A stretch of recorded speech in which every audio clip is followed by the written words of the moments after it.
talk about marine mammals anytime. Let me got it. Okay, there we go. So I love talking about marine mammals. Like Sarah said, I'm a marine mammologist. So I've been studying marine mammals for over 20 years. I started in the Bahamas studying dolphins out there. And I never get any, and nobody feels bad for me for that. And then I moved out here to the Pacific Northwest and study harbor porpoises and harbor seals with my nonprofit Pacific Mammal Research. So then on top of that, I am the associate director at the Salish Sea Institute. And so I'm going to just give you a little bit about this institute and what we do, and then get into the marine mammals. And what I want to do with the marine mammals is kind of go through a choose your own adventure type storyline, basically of all the different animals you might see if you're out on the water and how you might be able to identify them and differentiate between them, and some fun facts with them.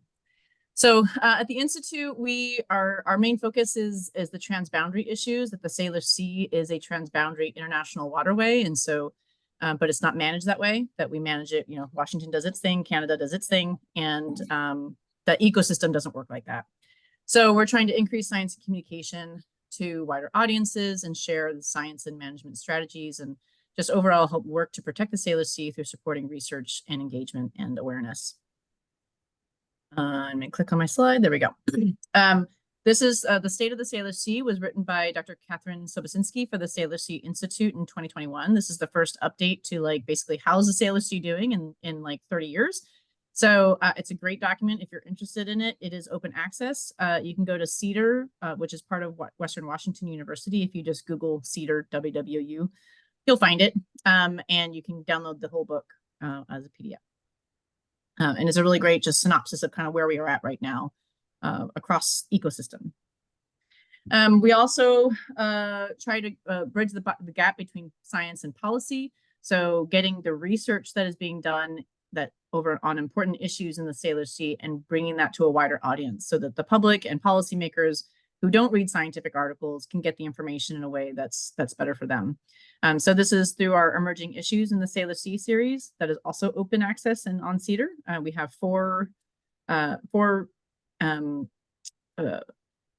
so there's 4 in the series so far, and we're hopefully doing those on a kind of quarterly basis. So check those out. We also do informational webinars like this on a variety of topics. We did the Orcatober webinar, which I believe is how Sarah found us. And so we do a lot of other ones as well, again, trying to get the emerging and hot topics out to a variety of people in the Salish Sea region to be aware of what's going on. And then we have a fellows program that we are actually soliciting for fellows right now. So if you know anybody that might be interested, send them our way. But basically, these are fellows that conduct research projects and then share knowledge and work on those transboundary issues. For example, one of our fellows was Dr. Aquila Flowers from Western Washington that created the Salish Sea Atlas as part of her fellowship work was some of the work that's in the Atlas, creating these beautiful maps of everything from human populations to land ownership to how the climate's changing the waters, and they're all interactive. It's very, very cool. So things like that, we encourage a wide variety of people to apply so we can help, again, support that research and outreach. Lastly, we also have a Salish Sea Studies minor. So for anybody you know that's at Western Washington, we have this minor, which is a multidisciplinary, experiential, and place-based complement to other majors and minors. So it basically just tells you about the culture, the history, the ecosystem of the Salish Sea, and how that's all intertwined in being able to protect it. Because we can't just protect it based on the science and research. We have to integrate the people that are all involved in managing it and living here. So it's a really, really great minor and classes that we have to really center students in the place that they live. Okay, so that's just a little bit about what we do, and I'm always happy to answer other questions. But now we're going to get into the marine mammals of the Salish Sea. So as I said, I'm going to go through kind of all the main players that you might happen to come up next to or near while you're on the water, whether that's kayaking or on a boat or swimming. I mean, some people swim in this cold water, but not me. I'm from the Bahamas and Florida, so too cold. So as I said, I'm the Associate Director for the Salish Institute, and then also Research Director and founder of Pacific Mammal Research. And again, we study harbor porpoises and harbor seals. So when we get to those species, I might be a little bit more, have a little bit more to say about them. But I like to start off with asking what a marine mammal is in the first place. So marine means the ocean, salt water basically, and mammal is, there's a couple things that you have to do to be considered a mammal. First is you have to give live birth. So you give birth to live young instead of laying eggs, like this very, very cute baby bottlenose dolphin. You also have to nurse your young. So these are spotted dolphins. And you'll see the calf turning on its side, and the mammary slits are right where the mouth is there, and the mother will squirt milk into the mouth, and the calf will curl its tongue so it funnels in, so they don't lose any of that very rich fat-rich milk that they need. So they nurse their young, and then of course you also have to have hair, and the hair, you may ask, where is the hair on a dolphin? Good question. So on the hair on a dolphin is actually on what we call their rostrum or their beak. So where their mouth comes, right, basically where their mouth is. And see those little tiny little pinholes, and those all have tiny little hairs that they're born with. They don't need them anymore. So they lose them a few hours to a few weeks after birth, but they are born with hair, so can be technically called a mammal. The only whales that tend to keep those whiskers are gray whales, and they will have those throughout their entire life. So that's a fun party thing to do. You know, if they have icebreakers or questions, you could be like, "Where's the hair on a dolphin?" Most people don't know. So we're going to be talking first about cetaceans. So we're going to talk about cetaceans and pinnipeds. Cetaceans are whales, dolphins, and porpoises. And I like to emphasize the porpoise part because everybody talks about whales and dolphins, but they forget about the poor porpoises. So these are the big players of marine mammals we have in the Salish Sea. And we're going to go through each of these and give you some fun ways to identify them and some fun facts about each species. So the cetaceans are grouped into two different groupings, for lack of a better word. The first grouping is the mysticetes. These are your baleen whales. So all the really large whales that have baleen instead of teeth. The baleen is made up of keratin, which is the same thing as our hair and our nails. And they're put in these long plates, and they basically filter feed. They take water and fish all in one gulp and then push the water out and sieve it out just like you do with macaroni or spaghetti. So mysticete actually means mustache whale as the root of it, because the baleen looks like mustaches. I always find that funny. So they have baleen, and then they also, you'll notice, have two blowholes on the top of their head instead of only one blowhole, which is where they breathe from. So most dolphins and porpoises, well, all dolphins and porpoises have just one blowhole, whereas these baleen whales have two. The ones that we have here in the Salish Sea, the species, are humpback, gray, and minke whales. The other grouping are the odontocetes, and just like you go to the orthodontist, this means that they have teeth. The teeth can vary from as small as a grain of rice all the way up to very, very large of a sperm whale, which is probably bigger than your hand. But the porpoises have the smallest ones. So these guys, okay, have teeth. And then, of course, they only have the one blowhole on the top of their head, which you can see on the poor little stranded harbor porpoise there in that picture. So we have orcas, Pacific white-sided dolphins, harbor porpoise, and Dall's porpoise here in the Salish Sea. So one question I get often is, why are some dolphins called whales? So technically, orcas are in the taxonomic family of dolphins, so the family Delphinidae. So technically, they're dolphins, but they're called killer whales. Same thing, pilot whale. There's pilot whales. There are false killer whales, and those are all still in the dolphin family. Really, what it comes down to is the term whale comes down to size. It's not really a taxonomic delineation, it's just size. So anything that's over about 10 to 15 feet is generally called a whale, and everything smaller than that are dolphins and porpoises. And you can think about back in the day when these animals were getting named, that kind of makes sense, right? You see something big, it's a whale. There she blows, there's a whale. So that's why there's a little bit of difference in the common name versus the scientific classification. So here we're going to go on a choose your own adventure, and I hope that some of this book is still a good reference. I think they still actually make these books, just a little bit different now. But I always thought they were fun because you could choose, which way basically you were going to live or die in the book, depending on which one you were reading. But this is a choose your own adventure, but instead of you are a shark, you are a cetacean. So I'm going to have these kind of questions that you'd go through when you see something in the water, how you would narrow down what the animal is. So first you're going to ask, is it large or small? Is the cetacean, the whale, dolphin, or porpoise large or small? Does it have a dorsal fin? That may seem weird, but you'll understand why in a minute. Then if it does have a dorsal fin, what is the shape? And then at the last part, behavior can help you differentiate between different species. So if it's large and it doesn't have a dorsal fin, it's kind of odd. You think of whales and dolphins and porpoises as having that classic body with the dorsal fin on top, but there are a few species that don't have those dorsal fins right on top. And so if you see a really large animal in the water here and there's no dorsal fin when it rolls at the surface, that's a gray whale. They are kind of gray in color, hence the name, with kind of that white blotchy markings on it. So they don't have a dorsal fin. You'll see a little bulb at the top there. That's called a dorsal ridge. So it's a little nubbin instead of an actual dorsal fin.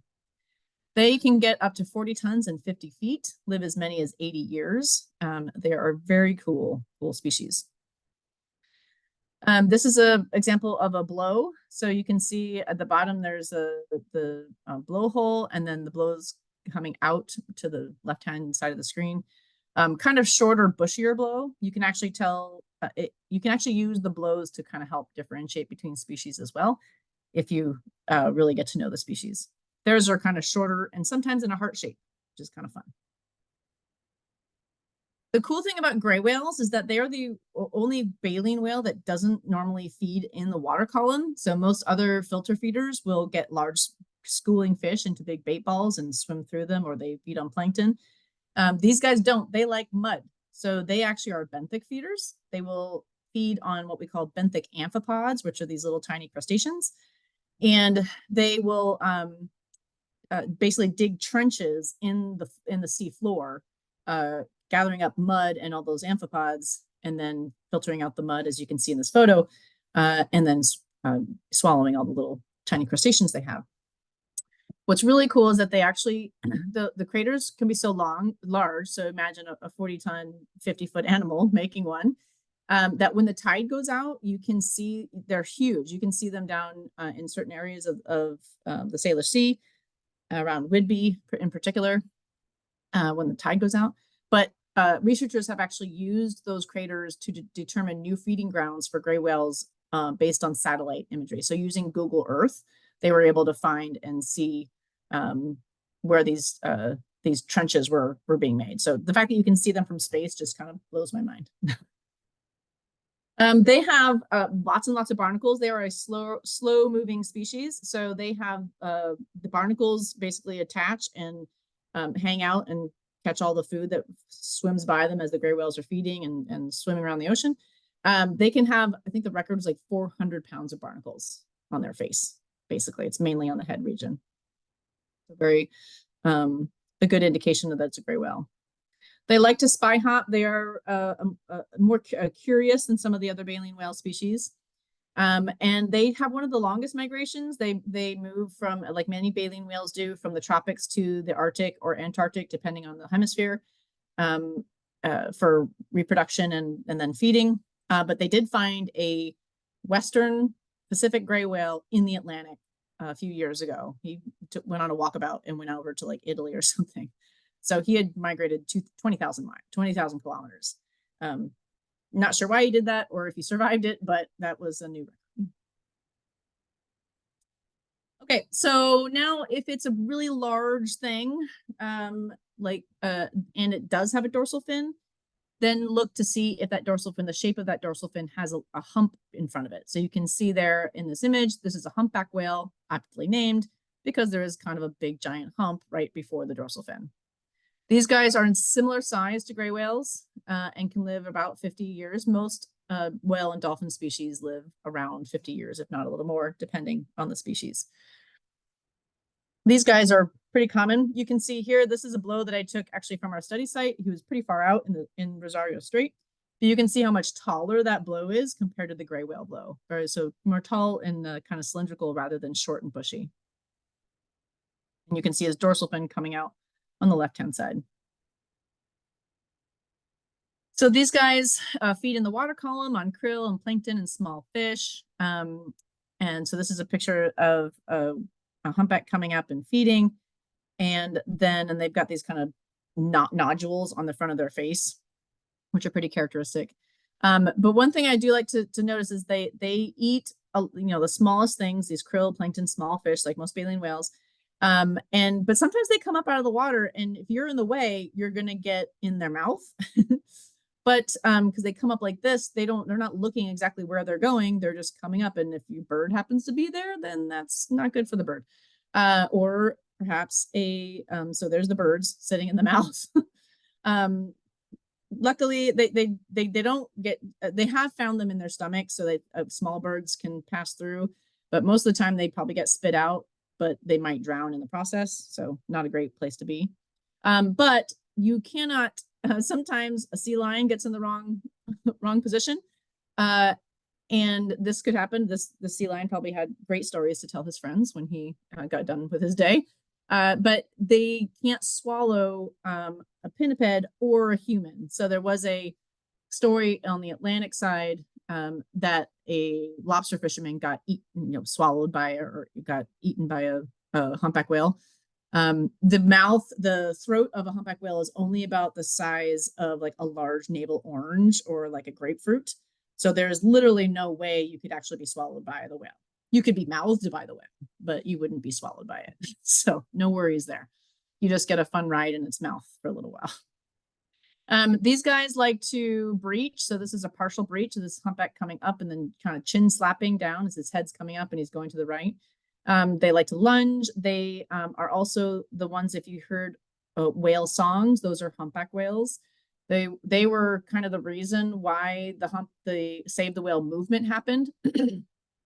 Because Roger Payne heard these songs, knew it was the humpback whales, and put that out to the world and captivated the public about how amazing these creatures are. And that's where the Save the Whale movement came from. So these songs are just super cool, and we're still learning a lot about what their purpose is and what they're doing. Another cool thing is that if you're out on the water and you happen to get photographs of a humpback whale, there is a thing called Happy Whale. This is a software program that is about 99% correct, which is insane, for their fluke patterns. So the patterns, the color patterns on the back, underside of the fluke, and the nicks and notches on the trailing edge, the back end of the fluke, are what we use to identify individual animals. And we know where these animals migrate to and from, and who their calves are, and how the relationships are, because of knowing the individuals. And you can very easily, if you get a picture, upload it to Happy Whale. They'll put it through the database and then come back and say, hey, that was whale XXX, and this is the sighting history of that whale. And then it'll notify you every time that whale is seen again at a different location. So it's a very cool program. I highly suggest, if you have any pictures, to send them in there. It helps researchers too, because all that data is open access. So the researchers can learn more about where the movements as well. So the last mysticeite we're going to talk about is it's large, and it does have a dorsal fin, but it's not as large as everything else. But basically the dorsal fin is really skinny and it doesn't have a big hump in front of it. That's a minke. So you can see how slender this dorsal fin is compared to the size of this animal. And this is technically the second smallest mysticeite, but it's the smallest one we have here. And by small, I mean 10 tons and 35 feet. So this is all relative, of course. These guys are cool. They can, again, 50 years. Like that dorsal fin that's super skinny is very characteristic. They also eat krill and plankton, small schooling fish like the other baleen whales. They are what I like to call the harbor porpoises of the baleen world. They are shy and elusive. They're like, I'm going to hang out over here, don't bother me, versus the gray whales and humpback whales that will be breaching and jumping and spy hopping and generally more like to be around people, I guess, or tolerant of them. But they will breach occasionally, and this is pretty exciting photo. It doesn't happen very often, but they will still do it. And their unfortunate moniker is Stinky Minky. So apparently their breath is so bad that you can sometimes smell it before you see them if you're downwind. I'll tell you that any cetacean's breath is bad. It's like rotten fish, but apparently the minkies take the cake on halitosis for whales. Okay, so moving into the odontocetes, our toothed whales. Is it large? Well, if it's a large one and it's black and white, it's an orca, right? Or also known as a killer whale. These guys get 8 to 11 tons, around 30-ish feet. They can live to over 100 years. It is estimated that Granny, when she passed a few years ago, was over 100 at the time. Imagine what you've seen in 100 years and being in the ocean. Pretty crazy. The males will have these giant dorsal fins. Their dorsal fins can get up to 6 feet tall. What? Sorry, my son is asking for a piece of paper. So, Ben, close the door, please. So, the orcas have, we have 10 different what's called ecotypes, which is basically it's the same species, but they vary in what they eat for the most part. The biggest difference. So there are 10 different ones around the world. We have 4 here in the Salish Sea. We have the residents, the southern residents and northern residents that eat fish exclusively. There are the bigs or transient killer whales. These are the ones that eat marine mammals, and those that one picture on the bottom is a harbor porpoise being tossed into the air by that orca. The offshore species we have, these are they think are shark specialists. We don't know as much about the offshores because they're offshore and they're very hard to find. But they will and have been known to attack great white sharks. And what they do is they kill them and then open them up, suck out the liver, and then leave the rest of the carcass to be eaten by something else. The liver is the most nutrient-rich part. And then we have others that will eat seabirds. These don't really happen here. We have, sorry, not 3, but we have, well, not 4, we have 3. We have the residents, the transients, and then occasional offshores that come into the Salish Sea. In other locations, they will eat seabirds. This is likely more like a popcorn snack than anything because you'd have to eat a lot of seabirds to get enough energy to maintain that orca body. But what's really interesting is that in a lot of other places, these ecotypes kind of overlap in what they eat. But here in the Salish Sea, this is one of the few places where the diets are so distinct. We have seen fish-eating residents kill porpoises, but not eat them. We've seen bigs or transient killer whales kill salmon, but not eat them. So they very much stay in their boxes for what they eat here for whatever reason. So these are, you'll see them breaching fairly commonly when they're socializing. They'll flip their tail flukes and their pectoral fins and leap and breach into the air. The residents do have very tight matrilines. So the mother is the leader. So like, for example, Granny was the matriarch, the leader of the group. It's really interesting that the residents here, usually in mammal populations, the male will disperse from the group to spread seed and whatnot. But this is one of the few animals that have where the males and females live with their mother their entire lives. So neither one of them leave the family. And that's a very rare thing to find in mammals. They have vocal dialects, so there's culture between these different subgroups within this southern resident population. Those are the JK and L pods. And if you're adept at what those calls sound like, if you hear them, you can say, oh, that's a J pod or that's L pod. I can't, but some people can. So a little bit of difference between the residents and the transients. And the reason why I have transient crossed out is the fact that the names were given when the residents were here all the time, or at least in the summers. They spent their summers here, and the transients weren't seen that often. So they were termed transients. But that is actually flipped now, and we actually see transients year round much more than we do residents. And a lot of that has to do with food. But we're trying to transition to calling them Biggs killer whales so that it's not a misnomer when you're saying transient. So there's a little bit of difference between visually. The residents have what's called an open saddle patch with a little black piece that dips into the white part of the white behind the dorsal fin. And Biggs killer whales have a closed one. Again, residents eat fish. Biggs eats the marine mammals, including seals and sea lions and porpoises. The social structure, again, the residents are the ones that have those very tight matrilines that basically don't leave ever. But from what we know for Biggs killer whales, they have a much more fluid nature where you have oftentimes groups with unrelated females in the same group.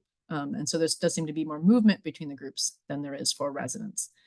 And in terms of vocalization, the residents are highly vocal. They talk all the time because their prey they're not worried about their prey overhearing them. The fish don't really listen like that. But if you're a marine mammal eater, you don't want to be announcing and stomping around, basically saying, "Hi, I'm here. I'm going to eat you. Please stay." So they're actually silent. They don't vocalize at all when they're hunting. When they make a kill, or once the prey knows that they're there, then they will start vocalizing, kind of like coyotes do when they make a kill. I can't talk right now, honey. You have to wait. So they are silent until they make a kill, and then they're quite vocal. So Ben, I can't talk right now, Cordelia. You need to wait. Here. Sorry.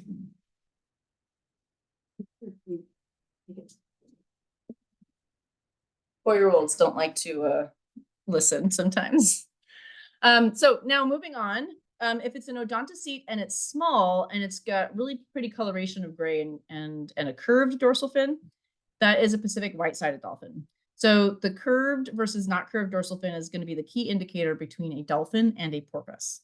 So dolphins have curved or falcate dorsal fins, and porpoises have more triangular shapes. So if it's curved and it's got like this black and white and gray, beautiful coloration, that is a Pacific white-sided dolphin. These are smaller, between 300 to 400 pounds, and then 5 to 8 feet, kind of a bit more slender. And again, 40 or 50 years is pretty common for their lifespan.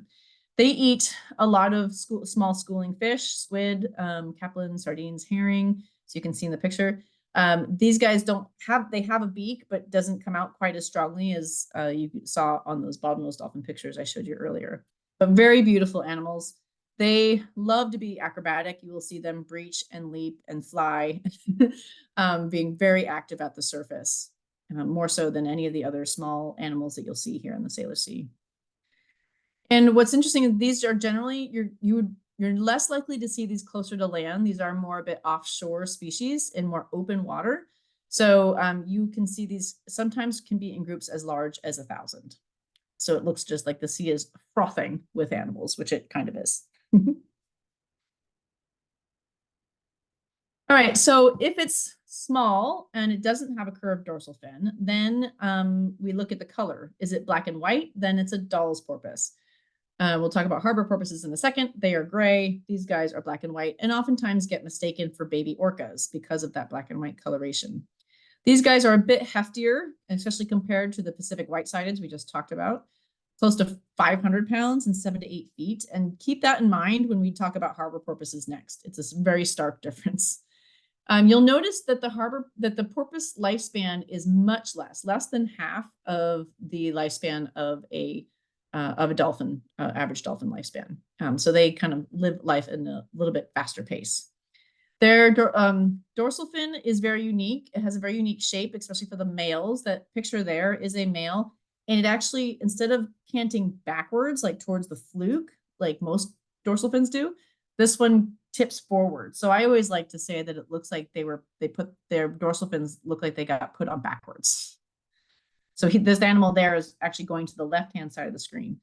And the fluke's, its tail end is on the right-hand side. So these guys are pretty active at the surface. When they come up to surface, they will do it so quickly that sometimes all you see is the water compared to the animal. Like you'll just see this giant splash. And that's called it's a characteristic rooster tail splash. And that's what that picture is. So again, they're so quick. Oftentimes you just see those water versus much of the animal. They eat a lot of different small fish and things including like squid and octopus, along with their herring and anchovies.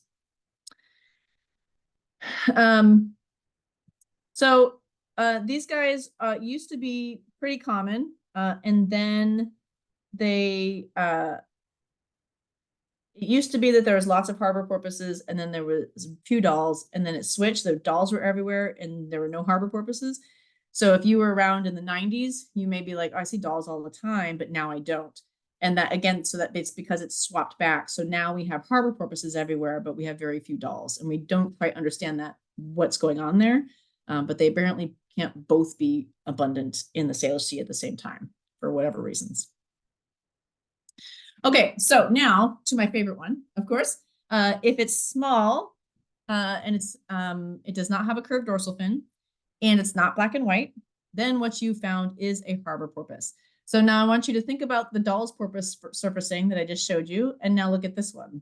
It's much less exciting. So they are very kind of shy and elusive. Sometimes you can barely see them blip the surface, and they're very quick. So sometimes you might think you see something, you look over, and then you just see what we call a fluke print, where the animal just dove and there's concentric rings kind of going out.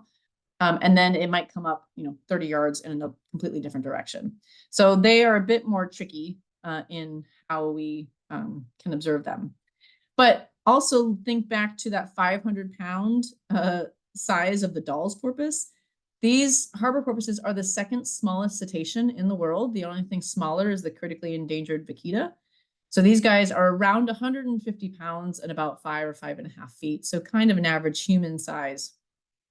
Their lifespan is anywhere from 8 to 24 years. And you might be saying that's a really large range. Why don't we have a better understanding? That's a great question. It's because porpoises in general have been ignored more often than other species, other marine mammal species. And so we just don't know as much about them. And that's what I'm trying to change with my nonprofit research group, is to learn more about these really cool animals. So these guys are small and gray. So we know that they can live up to 24 years, but it's probably more likely that their average age is down closer to probably 8 to 10 or 12 years.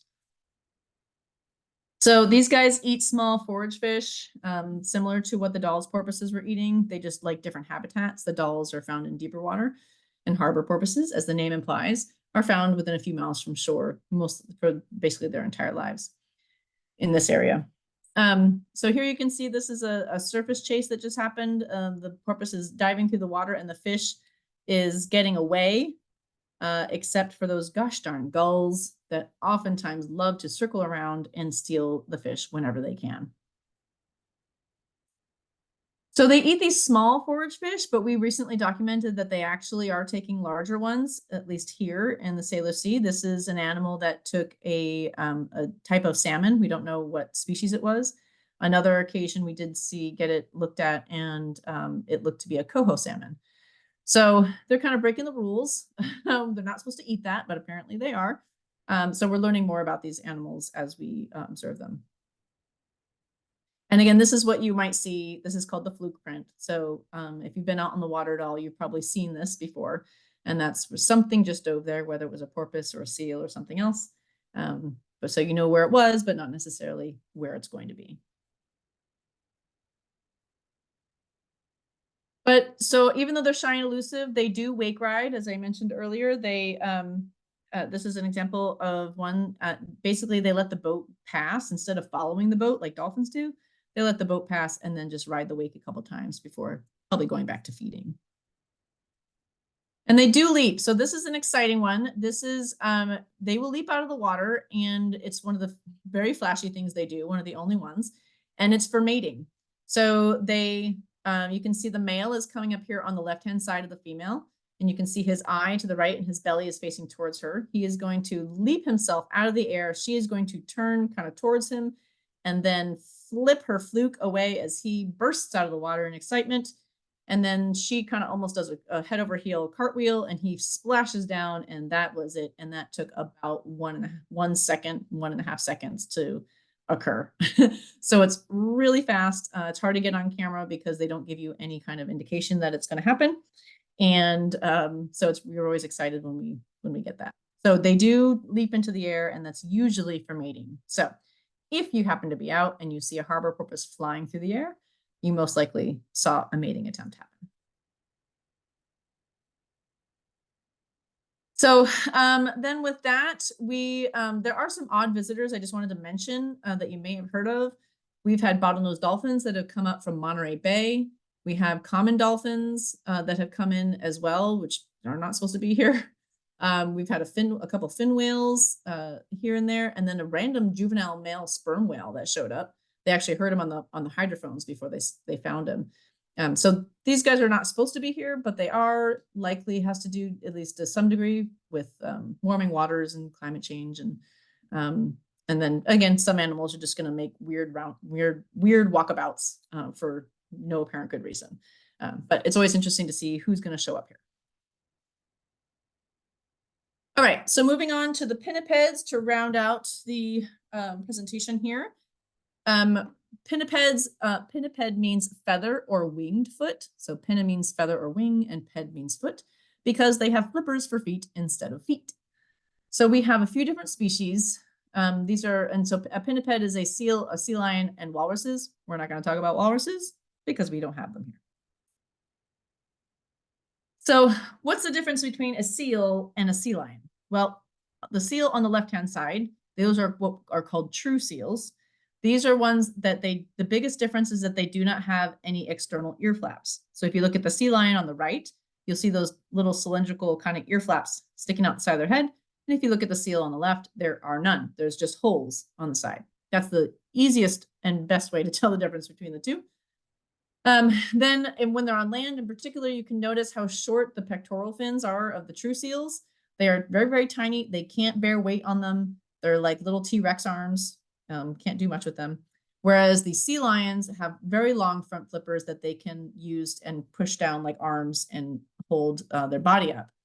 Then the other part is that a sea lion can then tuck their hind end underneath them and use their hind end to walk on land. So they can use their front flippers and hind end and actually walk. Whereas seals do not. And they can't do that. So if you've ever seen them try to walk on land, it's more of a blah, blah, blah, blah, blah, blah, blah. Kind of somebody doing the worm is how they are able to move on land. So much less graceful. But that is the main difference. The other one here in the Salish Sea is that if it's brown with no spots, it's a sea lion. If it's got spots, it's a seal. Those are the only kind we have here. And so that makes it a pretty easy distinction. So here are the different seals and sea lions we have in the Salish Sea. You'll notice I'll have some bolded. The Guadalupe fur seal and northern fur seal, and don't let the name fool you, fur seals are actually in the sea lion family. So again, problem with common names versus where they are scientifically. We do have these fur seals are in the sea lion grouping. They are occasional visitors. We don't have many of them, so I'm not really going to talk about them because they're not kind of our regulars. We're going to talk about California sea lions, Steller sea lions, and then the phocids are true seals. We're going to talk about northern elephant seals and harbor seals. So now instead of choosing your adventure as a shark, you're going to choose your adventure as a pinniped. So first thing you're going to ask is, are there ear flaps? Then look at the size and color, and then again, go to that behavior that might help you determine. So I'm just going to talk briefly. The Guadalupe fur seal, it has ear flaps, you can see. Again, you're not really going to see these. The fur is really, really luxurious, hence why their name, fur seals. They used to be here in Washington State, but they got extirpated because of hunting for the fur. They started having new sightings as of 2005. So these guys are kind of a little bit smaller on the smaller end, and kind of have short hind flippers compared to their cousins, the northern fur seal, who have super, duper long hind flippers. You can see in the picture there how long those flippers are, and they can be almost a quarter of the body length. So, but you can see also the fur that they have, the fur is 300,000 hairs per square inch. So you can imagine hence why they were hunted. These guys will spend 80% of their time at sea, so we don't really see them that often here, even when they show up. So the main ones that you're going to see are the stellar sea lion. We're going to start with the largest. So does it have ear flaps? Yes. Is it really large? Yes. Is it golden in color rather than chocolate? Then you have seen a stellar sea lion. These are the largest of the sea lion species, the largest otariids. They can get up to 2,500 pounds, the males.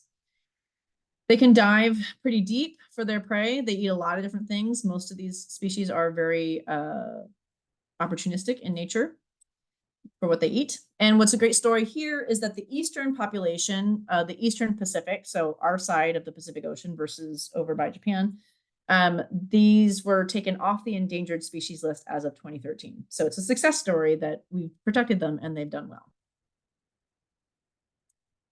If it has ear flaps and it's large but not huge like a stellar, and it's a darker brown or chocolate in color, then it's a California sea lion.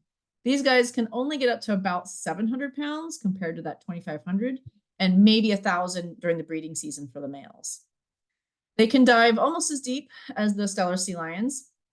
Characteristic for the males here is what's called a sagittal crest. So you can see the picture in the middle here has a big giant forehead. So that's very characteristic of a male. When the adult males come into adulthood, they get that really big forehead bump. Whereas the picture on the bottom right is either a female or a juvenile male that does not have that sagittal crest there. The other thing in behaviorally that they'll do is called rafting. And so oftentimes we'll get people worried about a sea lion out because they're just sitting at the surface and sticking their front flipper, pectoral flipper, and they just sit there for like 20 minutes with their arm up. And people are like, oh, there's something wrong with that animal. It's totally normal. They do that to regulate their temperature. So if they get too hot or too cold, they can stick their limbs out to either absorb or release heat as needed because they have a very cool countercurrent exchange system that allows them to kind of get rid of heat where they need to. So if you ever see the one just sticking its flipper up and just hanging out, totally normal. And they may often do this in groups. So you might see dozens of the animals doing this together. All right, so those are the sea lions. So now if it doesn't have ear flaps, and it's really large, then it's a elephant seal. And especially if some of them have really weird looking noses. These guys are the largest of the true seals. They can get up to 4,400 pounds. You'd imagine being a 4,400 pound animal that can't walk on land. Seems uncomfortable. Most of these pinniped species live about 20-ish years, 20, 25 years. These guys are very deep divers. These elephant seals are kind of the extremists. They dive super deep. They have one of the longest migrations of 13,000 miles and sometimes do it twice a year. They spend 9 months at sea. They only come on land to mate and give birth and molt. The rest of the time, they're just floating around the ocean. They also do what's called a catastrophic molt. So you'll see the picture on the top is a local celebrity called Elsie Mae. She is going through her catastrophic molt and literally looks like she is falling apart. When I first saw this happening, I was like, oh my God, this seal needs help. But it is completely normal. She'll have snot coming out of her nose.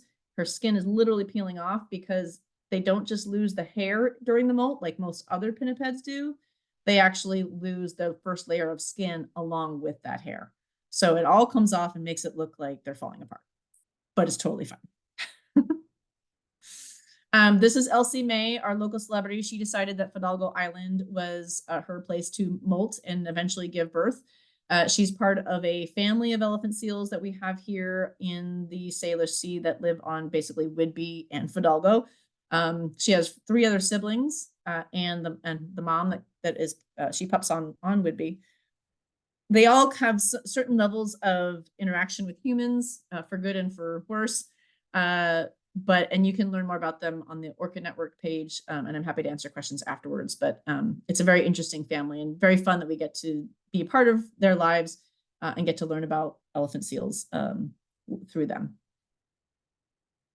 All right, so now on to my favorite species of the pinnipeds, of course. If it doesn't have ear flaps and it's small and it's got spots, then of course it is a harbor seal. Harbor seals and harbor porpoises are by far the most likely marine mammal you will see if you go on or near the water. They are very prevalent. These guys are relatively small. They are the second smallest pinniped. I like to say we study we like to study the second smallest things at my research group. But they're about 250 pounds, 5 to 6 feet. Again, that 20 to 30 year range. They are non-migratory. They generally stay with close to where they haul out. But of course, there can be some that do those longer 100-mile walkabouts. But for the most part, they're staying pretty close to where they get to rest and relax on their haul out locations. So these are some pictures from our study site. I just love that when they hang upside down like that, and the one in the middle looks like he ate too much for dinner, maybe after Thanksgiving, or maybe she's pregnant, who knows. But what's actually interesting is that when they're at the surface like that, they're actually actively looking for food. So the way their vision is they can see binocularly very well when they're upside down like that. So they're actually still searching very intently, generally, for prey, even though it looks like they're lounging about doing nothing. So just in general, seal and sea lion feeding, these guys, depending on the species, can do shallow or deep dives. Most of them, harbor seals eat over 60 different prey items, and sea lions are very similar. They'll either swallow the food whole, like those small fish that you see. That's not a tongue there, it's a fish sticking out. Or they'll rip it into larger pieces, like the seal on the left that's ripping apart an octopus that it grabbed. And the seagull, of course, is there. The gull, sorry, not seagull. The gull there is trying to wait and see what little pieces it gets to pick up. Sometimes they need to break up their prey, so they'll actually flip it back and forth, like this sea lion is doing, the stellar, so they can break it up into manageable pieces. And so I just wanted to stop at the end. That's the end of our choose your own adventure, figuring out what species is which. I just wanted to tell you a little bit about Pacific Mammal Research. We are based in Anacortes. You can email us for more information or check out our website. We do long-term photo ID studies of harbor porpoises and harbor seals with boat land, mainly land, but some boat-based research. And we do a lot of educational outreach as well. So this is also where you can find more about the Salish Sea Institute. Join our website. We are on LinkedIn and Instagram and Facebook. We have a newsletter and a student newsletter. If you have no people who are interested in that, we have volunteer opportunities and internships and things like that from other organizations as well that we try to send out to students so they know opportunities that are happening. Of course, if you're a student, you can join the minor, but feel free, make sure that you go and check out those open access papers that we have that are made for a public audience to learn more about the many very different interesting things that are happening here in the Salish Sea and the people that are trying to help protect it. So, and of course, share what you learn. You'll be amazed at what people don't know. So I always like to say, share, because that's the way we become more aware of what we need to protect, and that counts for a lot. So that's it. So I'll leave this screen up, or I can take it down. So if anybody has any questions, I'm happy to take them. And I just made it under the hour. Yeah, no, it was great, Cindy. Thank you so much. That was really awesome. Being out on the boat as a sailor, I see so many of these different things, and that was really enjoyable and fun to listen to you talk about all of them. So thank you. You're welcome. If anybody would like to unmute, if you have a question, you're more than welcome to, if you'd like.